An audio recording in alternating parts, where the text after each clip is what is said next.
Lakini wale waliojiwa na huyu Masiha, huyu Mwokozi, huyu Emanueli hawakumpokea.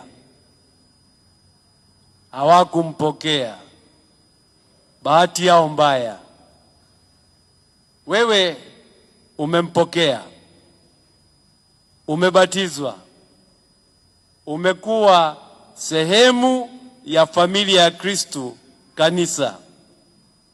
Sasa lakini usikubali tu kwamba umeanza safari ya kumpokea Kristo alafu kabaki unagamba mimi ni Mkristo, mimi ni fulani, mimi ni mwana wa Abrahamu.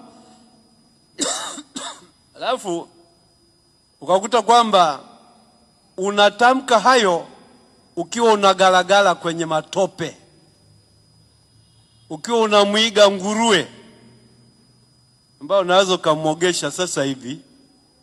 Akiona kidimbwi cha tope anaenda anagalagala mle, anagalagala. Tusiwe nguruwe, tubaki watu, tubaki wasafi, tuthubutu kuchuchumilia utakatifu, tuthubutu kujitanabaisha kama watoto wa Mungu, tuthubutu kumuungama, kumfuata na kumshuhudia Kristo bila aibu na bila woga. Na tusio wa Kristo wa jina tu.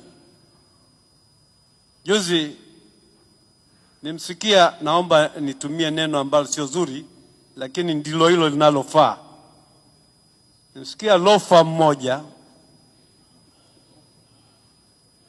akisema Wakatoliki wakiwakilishwa na yeye wameandika barua kwa balozi wa Baba Mtakatifu kumshtaki Padri Charles Kitima. Wakatoliki wanamshtaki Padri Charles Kitima. Hivi hapo kuna ukweli? Enyi Wakatoliki wa Goba Maria, kuna ukweli? Na huyo aliyekuwa anasema hivyo kwa ulofa wake amethubutu kuwa mnafiki. Amevaa rozari shingoni kusudi tudhani kwamba ni Mkristo kweli. Huyo sio Mkristo. Huyo ni kibaraka. Huyo ni ndumira kuwili. Huyo ni msaliti ambaye anatenda maovu, anashabikia uongo na anajidai kwamba anamwakilisha Kristo. Kwa bahati mbaya, baadhi yenu wa Kristo mnaweza mkapelekeshwa mkanunua hizo kauli, hiyo misimamo. Samani tena kwa neno nitakalotumia, huo upumbavu.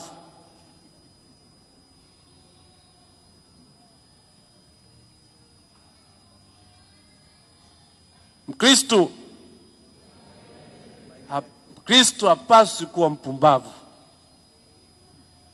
Mkristo anapaswa kuthubutu kusimama kidete na kusema mimi ni Mkristo na sitakuwa ndumira kuwili. Mimi ni Mkristo na sitasema uongo. Mimi ni Mkristo, sitamwonea yeyote, kumsulubu yeyote au kumsingizia uovu. Kwa bahati mbaya, Watanzania tumeingia kwenye huo mchezo wa kuthubutu kutendeana maovu, wa kuthubutu kudhulumiana, wa kuthubutu kunyanyasana, wa kuthubutu kutendeana hiana na kudhani kwamba hiyo ni kazi ya Mungu. Na kwa sababu ya njaa.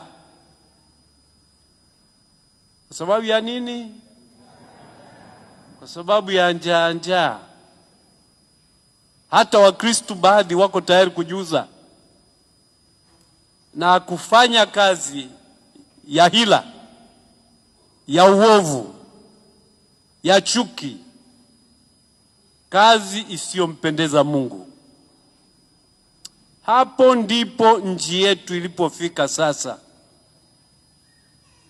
kuwa mchanganyiko wa watu wa hila, mchanganyiko wa watu wa dhuluma, mchanganyiko wa watu wa uonevu na manyanyaso, mchanganyiko wa watu wezi.